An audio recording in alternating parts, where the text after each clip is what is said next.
क्या यार, second semester चल रहा है और अब मेरा पढ़ाई करने का मन नहीं करता।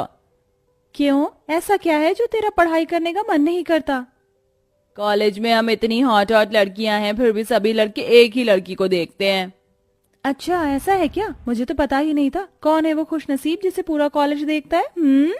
कहीं तुम मेरी बात तो नहीं कर रही हो? शक्ल देखी है तुमने अपनी? अरे तुम्हारी बात नहीं कर रही हूँ मैं, उसकी बात कर रही हूँ। Richa, Richa the famous girl in this college. Oh अच्छा, तुम उस लड़की की बात कर रही हो जो बहुत ज्यादा अमीर है। आई थिंक खुराना की बेटी। हाँ बहन, मैं उसी की बात कर रही हूँ। सभी लड़के उसी के पीछे लट्टू हैं। उसका मुकाबला तो हम भी नहीं कर सकते, लेकिन मैंने सुना है कि वो हमारे कॉलेज के चंपू लड़के के पीछे पागल है। चंपू नहीं, उसका नाम शौर्य है। वो बहुत डिसेंट और बेचारा बहुत गरीब है।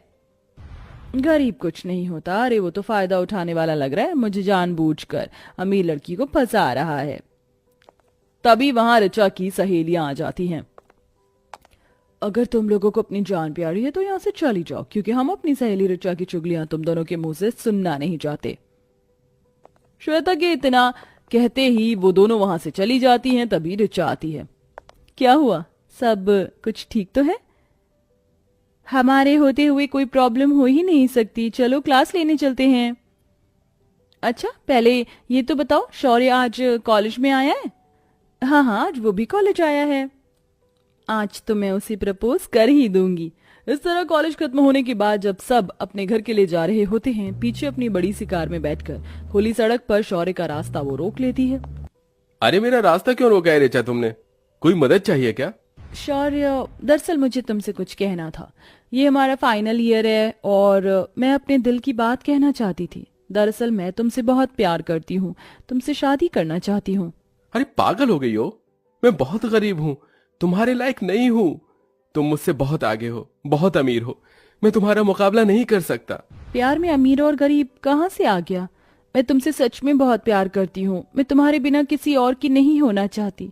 मुझे मना मत करो। क्या तुम मुझसे प्यार नहीं करते? मैं तुम्हें पसंद बहुत करता हूँ, कहीं ना कहीं प्यार भी करता हूँ, पर इस प्यार की कोई मंजिल नहीं। तो मेरा हाथ तो थामो, सब कुछ ठीक हो जाएगा। मैं तुम्हारे साथ गरीबी में भी खुशी से रह लूंगी। रिचा ऐसा कहकर शौर्य का हाथ पकड़कर उसे अपने घर ले आती है, जहां वो उसे अपने अमीर बाप से मिलवाती है। डैड, ये शौर्य है। शौर्य ये मेरे डैड है। डैड, मैं शौर्य को पसंद करती हूँ। अच्छा तो ये बात है। तो बेटा तुम कितना कमाते हो? कौन सी एमएनसी कंपनी में जॉब करते हो? जी मैं अभी ग्रेजुएशन कर रहा हूँ। ग्रेजुएशन के बाद विदेश जाने का कोई प्लान? कौन सी कंट्री में जाओगे, कहाँ कैसे रहोगे? अमेरिका ऑफ ऑस्ट्रेलिया या लंदन? तुम्हें पता है रिचा की आगे की पढ़ाई मैं ऑस्ट्रेलिया से करवाने वाला हूँ। डैड, आप ये सब क्यों बोल रहे हैं? मैंने आपको सब कुछ समझाया था ना। ये दो कौड़ी का आदमी तुम्हें कभी खुश नहीं रख सकता रिचा। मेरी बात मानो, इसका ख्याल अपने दिमाग से निकाल दो। मैं तुम्हारी ऑस्ट्रेलिया की टिकट करवा दी है, अब आप आगे की पढ़ाई वहीं से करेंगे। नहीं डैड, मैं शौर्य से प्यार करती हूँ और उसी से शादी करूंगी। अगर आपको ये रिश्ता मंजूर नहीं है तो ना सही। रिचा ऐसा कहकर शौर्य का हाथ पकड़ती है और उसे अपने महल जैसे घर से बाहर ले आती है। ये धन दौलत, ये ऐशो आराम मैं आज त्यागती हूँ। क्या तुम मुझे अपने लिए स्वीकारती हो?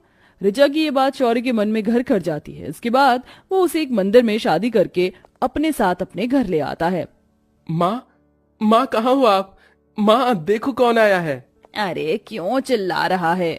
माँ मुझे माफ कर देना, आपको बताया नहीं। ये रिचा है, आज से ये आपकी बहू है।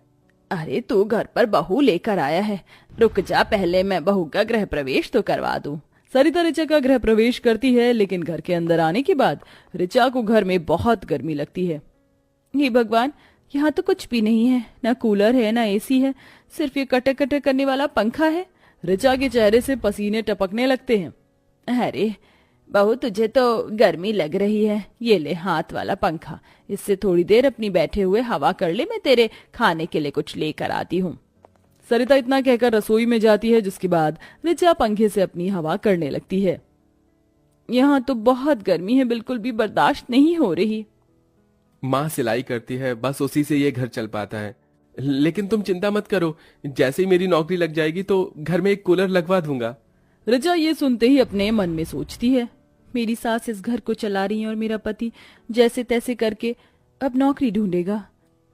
मुझे ये जताना नहीं है कि मुझे इस घर में कोई परेशानी है।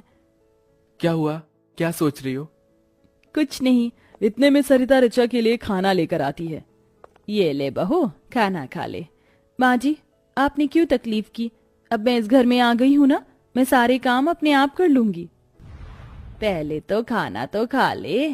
काम तो अब तुझे ही करने हैं, ये घर तुझे ही संभालना है। मेरी तो अब उम्र हो गई है, मुझे वैसे भी ये घर और शौर्य के नखरे नहीं संभल पाते। चलिए माँ जी, आप भी हमारे साथ बैठकर खाना खाइए। इस तरह ऋचा गरीब ससुराल में एडजस्ट करने की कोशिश करती है। खाना खाने के बाद सरिता ऋचा को चाय बनाने के लिए कह देती है। अब ऋचा को चूल्हे पर आग जलाकर चाय बनानी थी। आज तक उसने अपनी रसोई में कदम भी नहीं रखा था। बेचारी जैसे तैसे करके चाय बना लेती है। मैं जानती हूँ तुम अमीर घर से हो और तुम्हें गरीब घर में एडजस्ट होने में थोड़ा सा समय लगेगा, लेकिन मैं तुम्हें सब कुछ सिखा दूंगी। आखिर तुम मेरी बहू हो। इस तरह सरिता पहले तो हर एक काम ऋचा को बहुत अच्छे से सिखाती है, जिसके बाद ऋचा इस काम को बहुत अच्छे से खुद ही करती है, जैसे मटके में नदी किनारे से पानी लेकर आना, आंगन में कपड़े धोना और चूल्हे पर खाना बनाना। सभी काम करने के बाद रात को जब ऋचा एक पंखे के नीचे सोया करती तो उसे बहुत बेचैनी होती। बहुत गर्मी है, थोड़ी देर बाहर टहल लेती हूँ, ठंडी हवा लगेगी तो थोड़ा आराम मिलेगा। ऋचा ऐसा सोचकर घर के बाहर टहलने लग जाती है। अपने पास में ऋचा को ना देखकर शौर्य भी नींद से जाग जाता है और बाहर आ जाता है। बस थोड़ा समय और रुक जाओ, सारी परेशानियां दूर हो जाएंगी। कुछ देर ठंडी हवा लेने के बाद वो वापस घर में आ जाते हैं। वहीं दूसरी तरफ अगले ही दिन उनकी इस गरीबी की खबर शेखर को उसके नौकर द्वारा मिल जाती है। अरे कैसे जल्लाद बाप हो आप, आपको अपनी बेटी का दुख नहीं दिखाई देता? अरे पलकों पर बिठाया था अपनी राजकुमारी को मैंने, कभी नहीं सोचा था कि वो इतनी मेहनत भी होगी। शोभा, अब मुझे और बर्दाश्त नहीं हो रहा, मुझे अपनी बेटी से मिलने जाना है। साथ में कुछ लेकर भी चलेंगे। इस तरह शेखर और शोभा अपने साथ कुछ गर्मियों का सामान, दहेज के एक तोहफे के रूप में फ्रिज, एसी जैसा पूरा सामान पैक करवा कर एक ट्रक के साथ अपनी बेटी के घर पहुंचवा देते हैं और खुद अपनी पत्नी शोभा के साथ अपनी बेटी के ससुराल आता है, जहां वह अपनी बेटी को गर्मी में इतनी मेहनत करते हुए देखता है। अरे पिताजी, आप मेरे ससुराल में पहली बार आए हैं। चलिए मैं आपके लिए कुछ अच्छा बनाती हूँ। ऋचा अपने माता और पिता के लिए अपने ही हाथों से सत्तू का शरबत बनाती है। हमारी नन्ही सी राजकुमारी इतनी बड़ी कब हुई पता ही नहीं चला। बेटा मुझे माफ करना, मैंने कुछ ज्यादा ही ज्यादती कर दी तुम्हारे ऊपर। मुझे ऐसा नहीं करना चाहिए था, मुझे समझना चाहिए था तुम्हारे प्यार के बारे में। हाँ बेटी, हम माँ बाप से जो भूल चूक हुई उसे माफ कर दो। मुझे आपसे कोई गिला शिकवा नहीं। तभी घर में शौर्य आता है। अरे ये बाहर इतना सारा फर्नीचर का सामान, फ्रिज, एसी, कूलर, पंखा, ये सब कौन लेकर आया है? बेटा ये मैं लेकर आया हूं तुम लोगों के लिए। हाँ मैं समझ सकता हूं, लेकिन मुझे इन सब की जरूरत नहीं है, मैं खुद कमाकर खरीद सकता हूं। ये दहेज नहीं है बेटा, इसे इनकार मत करो। बस मेरे प्रति मेरी बेटी के लिए थोड़ा सा प्यार है। मैं जानता हूं तुम बहुत मेहनती हो और तुम ये सब खुद कमा सकते हो, पर प्यार से दिया हुआ तोहफा मना नहीं करते बेटा। शौर्य अपनी पत्नी ऋचा की तरफ देखने लगता है। ऋचा पलके झुकाकर उसे इशारा कर देती है, जिसके चलते शौर्य उसके पिता के लाए हुए गर्मी के दहेज को स्वीकार कर लेता है। इसी के चलते उनके घर में कूलर, फ्रिज, एसी, पंखा लग जाता है। वहीं शहर में शौर्य को अपनी कंपनी में मैनेजर की पोस्ट के लिए वो रख लेता है। धीरे धीरे उसकी सारी परेशानियां खत्म हो जाती हैं और वह अपनी पत्नी और माँ के साथ खुशी खुशी रहने लगता है।